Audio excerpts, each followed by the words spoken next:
grabar. Listo, me estaba olvidando. Bien. Entonces, para entender la clase de hoy tenemos que entender la sintonía de esta imagen. ¿Ok? Si nosotros comprendemos la sintonía de esta imagen, vamos a poder analizar lo que vamos a estudiar el día de hoy. Por ejemplo, ¿cuándo se da un movimiento sísmico? Cuando dos placas tectónicas chocan una con la otra. ¿Ok? ¿Cómo se llama la placa? Anota esto, por favor. ¿Cómo se llama la placa que está dentro o que está dentro de nuestro territorio? Se llama la placa sudamericana. ¿Ok? La placa que está, por decirlo así, en el territorio peruano se le considera como la placa sudamericana. Y al frente de la placa sudamericana, ya que es prácticamente el Océano Pacífico, a esa placa, porque también es una placa que está internamente, se le llama la placa de Nazca, ¿ok? Una placa marítima, por decirlo de esta forma, pero también es una placa tectónica. Ahora, recordemos que cuando hay el choque, porque dos placas tectónicas quieren ir una con la otra, ¿ok? Eso se llama el movimiento de convergencia, el choque de convergencia. Cuando dos placas van a chocar, una de ellas siempre va a tener una forma intromisoria, o sea, va a entrar. Mientras la otra se va a quedar ahí. A esta fricción, a este choque, es lo que va a provocar el movimiento sísmico. ¿Ok? Ahora tú tienes que recordar, y lo que yo ya te expliqué en la clase pasada, las placas tectónicas están en constante movimiento. Están en constante movimiento debido a que las corrientes convectivas, o sea, el magma, también está en constante movimiento. Pero profesor, ¿cómo puedo? Ya entendimos uno, cómo es o cómo surgen, en este caso, los temblores o los terremotos. Pero ¿cómo surgen los volcanes? Ah, muy bien. En el estudio de la orogénesis, habíamos estudiado que la orogénesis pues tiene como función, por decirlo así, el crear montes y cordilleras. ¿No? Sabemos que la orogénesis crea montes y cordilleras. Pero también, en este caso, no solamente a través del plegamiento se crean los montes y las cordilleras, sino también había otro, ¿ya? Otro que se llama fallas. ¿Y qué son las fallas? Es la ruptura. Cuando una placa tectónica, ya en este caso, su presión es tan fuerte y no aguanta esa presión, ¿qué pasa con esa placa? Se rompe, ¿no? O con esa falla. Entonces, al romperse, se crea un nuevo relieve también. ¿Ok? Y en este caso, los volcanes surgen debido a que las corrientes convectivas están en constante movimiento. ¿Ok? Estas están en constante movimiento y esta placa, en este caso la placa sudamericana, al ver que esta ya no puede contenerse más, o sea, ya no se pliega, ni se dobla, ni se hace un monte, empieza a romperse. Y cuando se rompe, cuando se rompe, va a surgir un nuevo relieve. En este caso, debido a ese rompimiento, surgen los volcanes, jóvenes, ¿ok? Y ahora, las corrientes convectivas, al estar en constante movimiento, por decirlo de esta forma, al estar siempre en constante movimiento, lo que va a crear es que el magma que está aquí moviéndose constantemente busque una forma de salir. Y a eso pues prácticamente conocemos como el lado de la salida de un volcán, ¿no? El magma, las corrientes convectivas encuentran su salida a través de esta falla. Bien, entonces vamos a entrar al desarrollo de lleno. Ya te expliqué de forma genérica cómo se desplazan estos dos puntos, ¿ok? Ahora, hoy vamos a estudiar el vulcanismo. ¿Ok? ¿Qué es el vulcanismo? ¿Cómo se origina el vulcanismo? ¿Qué tipos de volcanes hay? Y para eso tenemos que analizar ciertos puntos. Primero, vamos con esto de acá. Aquí, el vulcanismo. ¿Qué nos dice el concepto? Conjunto de fenómenos relacionados con la emisión del magma. ¿Ok? La cual esta se va a la superficie terrestre. El vulcanismo es un proceso geológico. Recuerda que acá, esta palabrita, mira qué importante, es un proceso, esto de acá. El vulcanismo es un proceso geológico. ¿Qué significa eso? A ver, ¿qué significa que el vulcanismo sea un proceso geológico? A ver, los escucho. ¿Alguien? ¿Una idea? Dice, el vulcanismo es un proceso geológico. ¿Qué significa esto entonces? Pregunto, ¿es interno o es externo este movimiento? Interno. Muy bien, señor Dairon, es interno. ¿Por qué es interno? Porque es geológico. La palabra geología viene de la parte interna de la Tierra. ¿Y por qué también? Porque esto se origina acá, pues, ¿ok? Empieza acá y sale, ¿no? Fundamentalmente para explicar la geodinámica de la corteza terrestre dentro del marco de las teorías actuales, ¿ok? Puesto que es causa directa de la formación de la corteza oceánica y como consecuencia de la expansión oceánica también. ¿Ok? Estábamos hablando, ¿te acuerdas? De la diapositiva, del choque de placas y el rompimiento de una con la otra. Bien, debido a esas fallas también surgen, en este caso, los volcanes. Y así los tenemos, ¿no? O constantemente en el Perú no vemos volcanes de esta naturaleza, ¿no? Como la vemos aquí en la imagen. No vemos volcanes así constantemente explosivos. Y eso se debe a que hay características en los volcanes, ¿ok? Hay características en los volcanes. Ahora, ¿cuáles son, en este caso, la estructura de un volcán? Bien, vamos a conocerla. En este caso, los volcanes están formados de esta estructura, ¿ok? El cráter es por donde sale, pues, literalmente el magma, ¿no? El cono, ya que viene a ser esto de acá, ya la estructura del relieve, ya de un volcán, a eso se le llama el cono principal, la forma de cono que tiene este. Luego tenemos el cráter secundario, ya que está en este aspecto de aquí, que por un A o B, chicos, los volcanes no siempre salen por un solo sector. Puede ser que el relieve de esta pues tenga otras salidas, ¿ok? A esas salidas, donde sale el magma, ¿ya? Por donde sale el magma también se le conoce como cráter secundario o adventicio, ¿ok? Luego de esto tenemos pues la chimenea, ¿ya? La chimenea, que en este caso la chimenea viene a ser este sector de acá, ¿ya? Esa es la salida, prácticamente. Y por último tenemos la cámara magmática, o lugar donde las corrientes convectivas están, ¿ok? El magma se acumula, la presión es tanta que lo único que va a hacer es salir, ¿ok? Lo único que tú tienes como función es salir, en este caso, por la chimenea y ser expulsado por el cráter, ¿bien? Entonces, más o menos eso es lo que tenemos en consideración y si has podido dibujar, pues en buena hora, ya que esto es muy importante saberlo. Ya que por ahí se me puede ocurrir ponerlo esto en el examen y ahí sí estaríamos hablando de un gran detalle. ¿Ok? Bien. Luego de haber conocido los fragmentos de cómo está estructurada el volcán, tenemos que conocer en este caso las actividades que estas presentan. Los volcanes se definen por dos modos. ¿Ok? Se definen bastante por su actividad, ¿ya? Y por su erupción. Por su actividad, pues hay volcanes que están extintos, quiere decir que ya, o sea, están formados ahí, pero ya no funcionan más, ya no hay más magma, no hay corriente convectiva. Hay otros que son durmientes, quiere decir que tienen una pacificación normal, o sea, hay magma, hay corriente convectiva, pero esas no suelen erupcionar. Como se dice en una palabra, están durmiendo.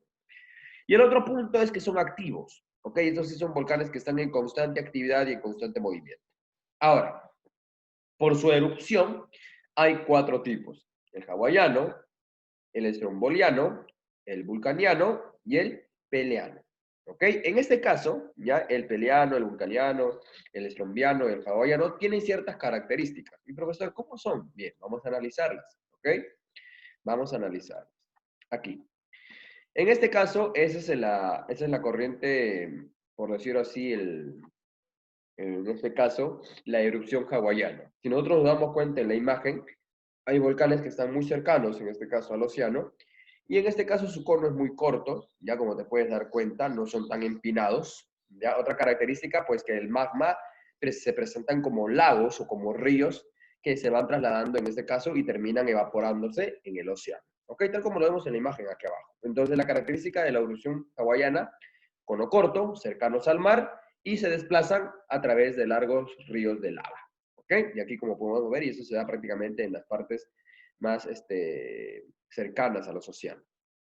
Bien, por otro lado tenemos en este caso la erupción estromboliana. Ahora, la erupción estromboliana pues es como ya lo podemos imaginar, ¿no? Es un cono largo, ¿ya?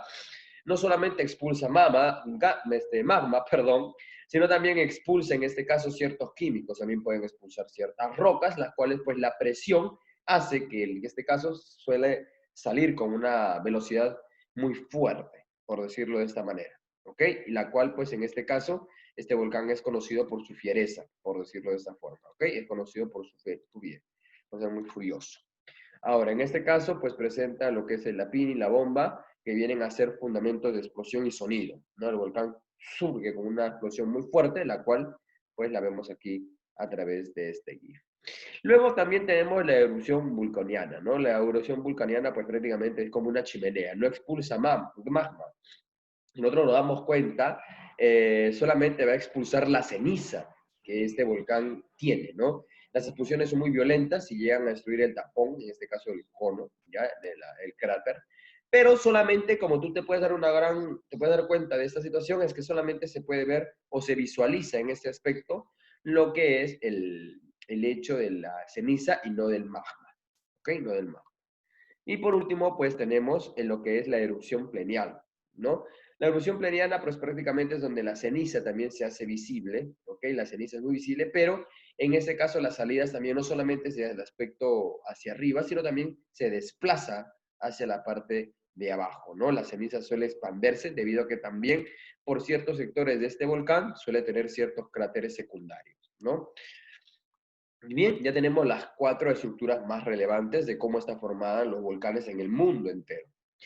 Ahora, en este caso, ¿cuál es la materia prima o química que pueden tener los volcanes? En este caso, pues se representan de 3 modos, ¿no? Tenemos los sólidos, los líquidos y en este caso los gaseosos.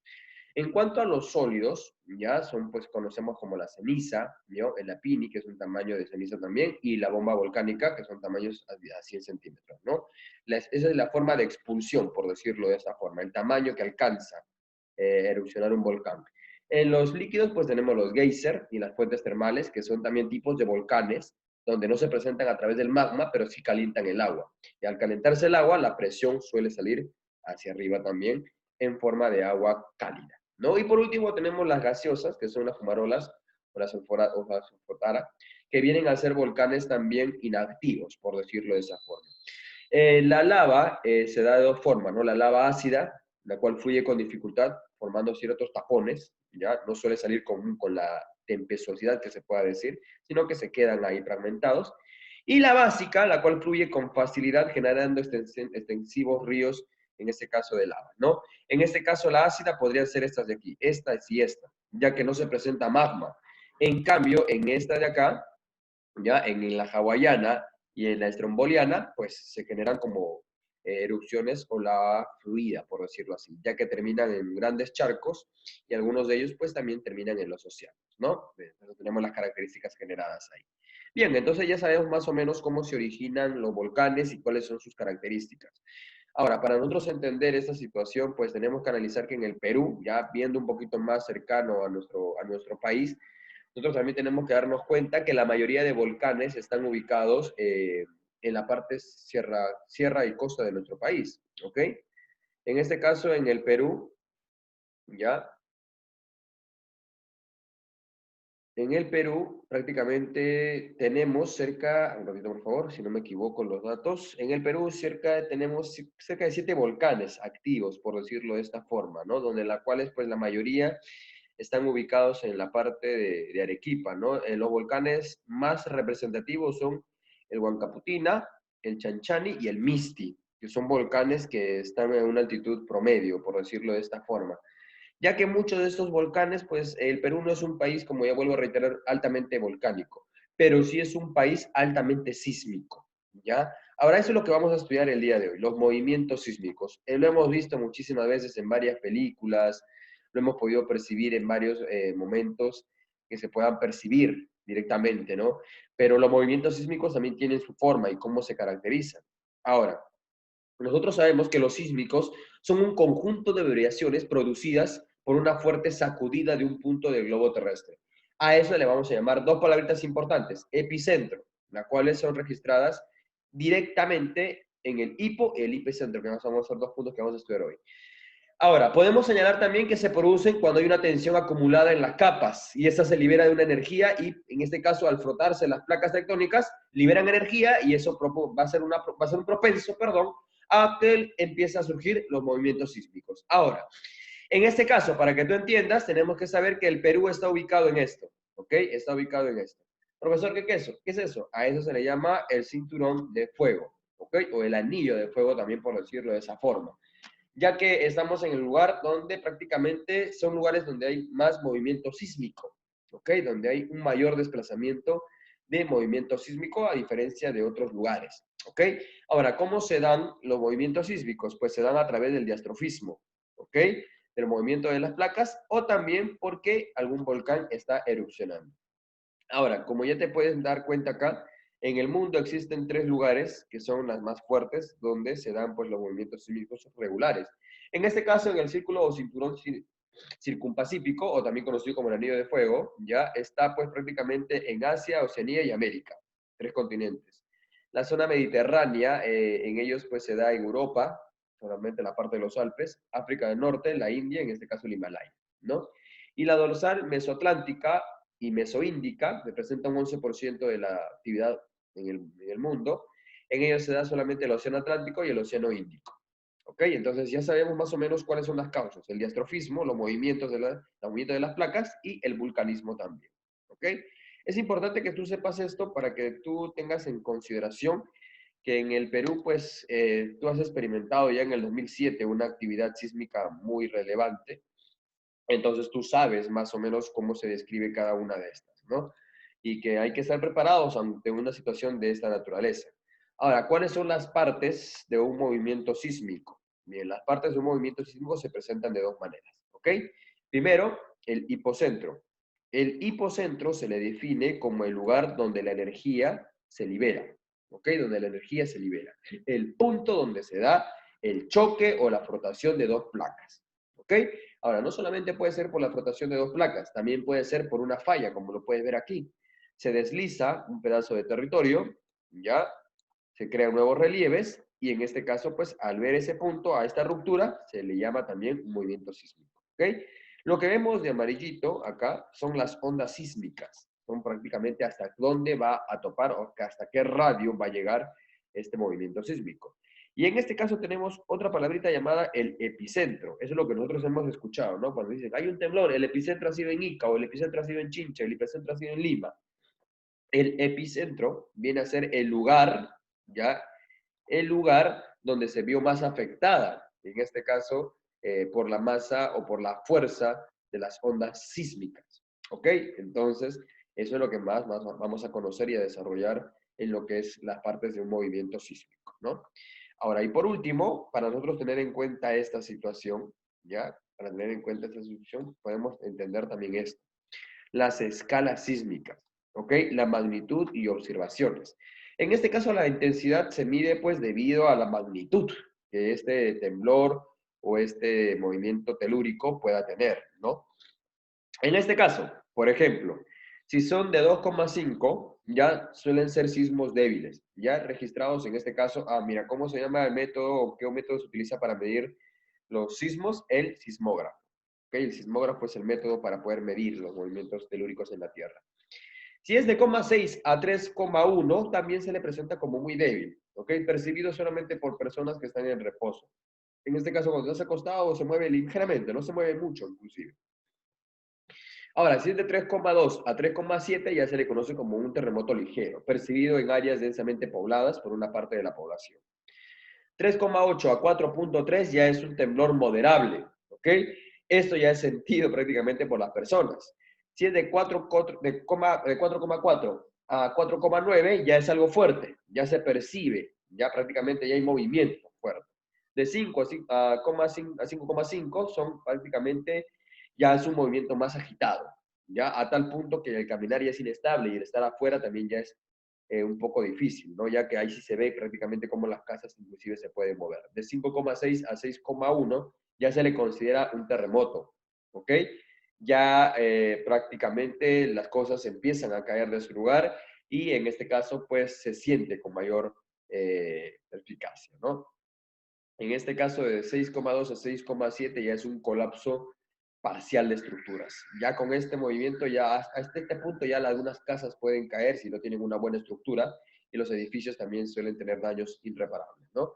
De 6,8 a 7,3, pues ya es altamente destructivo. Y esto es el terremoto que se experimentó, en este caso, en ciertos sectores del Perú.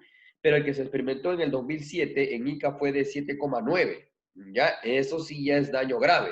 Es por eso que Chincha y parte de Pisco todavía pues siguen un proceso de reconstructuración, ¿no? Aún todavía se siguen reestructurando a ciertas partes de ese lugar. Entonces, de 7,4 a 7,9 ya es altamente desastroso. Y si ya llegamos a 8 a 8,4, ya es prácticamente una destrucción total. Ya estamos hablando de un terremoto destructivo, ¿no? De la cual aquí en el Perú no se ha vuelto a sentir desde el año 70, que hubo un terremoto de esas magnitudes.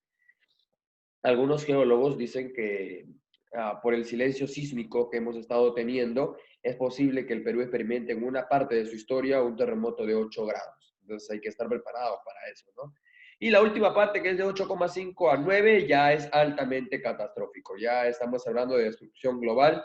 Y en esto en el Perú no ha pasado, pero sí ha pasado en Lisboa, el famoso terremoto de Lisboa, donde sepultó a toda una ciudad debido a este gran movimiento sísmico, ¿no? Ya es prácticamente las grandes masas de roca se han desplazado por complejidad y las placas tectónicas se han frotado de una forma muy fuera de lo normal. ¿Ok? Bien, entonces hasta este punto, jóvenes, ha sido el desarrollo práctico de cómo se entiende, por decir así, los movimientos telúricos y cómo están estructuradas. Saber qué es un hipocentro. Recuerda, el hipocentro es la parte donde se da el movimiento y el epicentro es la parte de la corteza donde se experimenta la destrucción debido a ese movimiento, ¿no? Sabemos que estamos ubicados en el cinturón de fuego y eso nos tiene que llevar a la reflexión, a saber que tenemos que cuidarnos, saber que hay que tener métodos de evacuación y cosas por el estilo, ¿no? Los movimientos sísmicos son impredecibles, jóvenes. No se sabe cuándo va a ocurrir. No se sabe si es que hoy o mañana o entre 2 años, entre 50 años, se va a dar un terremoto de magnitudes fuertes. De que se va a dar, eso sí se sabe, se va a dar.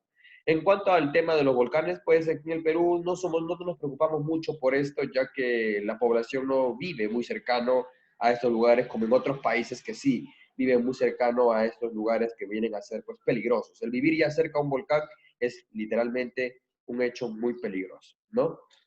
Y bien, esto prácticamente ha sido el desarrollo de nuestra clase del día de hoy, cómo está estructurada el volcán, cómo se dan los movimientos sísmicos y cuál es la importancia de las fuerzas convergentes, ¿no?